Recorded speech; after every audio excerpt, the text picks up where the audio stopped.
Hello friends, James Corbett, enjoying a nice sunny day here in the sunny climes of Western Japan, and I'm sure my audience doesn't need to be reminded about this, but just for any newbies out there, of course we know that the dreaded conspiracy theorist label, oh, the worst thing you can be called, you're a conspiracy theorist, was not invented by the CIA. That's a straw man that's sometimes used to debunk this idea, but was popularized by the CIA through its agents in the Operation Mockingbird program in the American media as a result of their 1967 memo, CIA document 1035-960. If you haven't seen it, I will of course put the link in the show notes so you can go and see it directly for yourself, where they talk about countering criticism of the Warren Report and people who dare to believe that perhaps Lee Harvey Oswald wasn't the lone nut that we were told he was.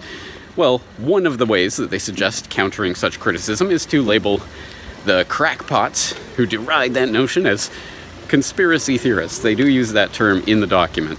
And lo and behold, yes, the conspiracy theorist term was employed in the media with increasing frequency from that point. I wonder why.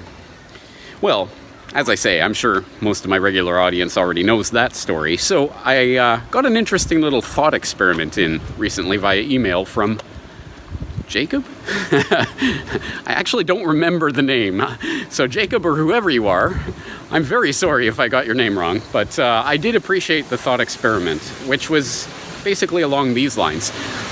We all know that conspiracy, of course, is an actual crime.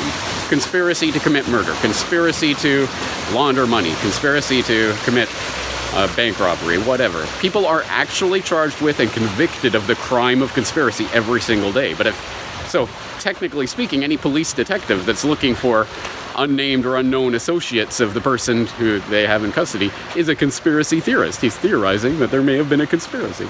I mean, so it is really ridiculous to use this as some sort of pejorative label. Well, let's imagine if we applied that in another context. What if there was something like burglary theorist? What if in the 1960s the CIA or whatever deep state agency had decided to make burglary theorist the term that they would implant in the media? And thereby, over the course of, half a century of conditioning, people would be scared to even talk about burglary or their thoughts on the possibility that burglary exists. You might go back to your home one day and find all the windows smashed and all the valuables have been taken, the whole place has been ransacked.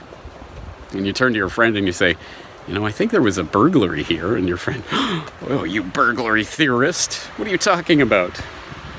Or we might imagine the nightly news broadcast where they come on and say, very strange phenomenon sweeping across Main Street last night. A number of shops had their windows broken in and money was missing from the cash registers. The police say they have no idea what happened, but there's already a number of burglary theories popping up online. I mean, insert your own joke here. We could see quite easily how stupid such an idea, such a system would be. And of course, who would benefit from that? The burglars. Of course. People who commit burglary would love if burglary theorist was some pejorative phrase and no one wants to talk about burglary. Of course. So who does it benefit that conspiracy theory is this big thought crime and you can't dare broach the subject? People who conspire, which really happens and people are really convicted for, but still don't talk about it. Don't talk about it. Do you see how this works? I think that's a great little thought experiment. So my thanks to Jacob, for sending that idea in. And, I think we should start using it. Maybe flipping the tables on people who use conspiracy theorist as a pejorative. Yeah, well, you're a burglary theorist. Anyway, just thought I'd share that with you. As always, thank you guys for the support. Talk to you again soon.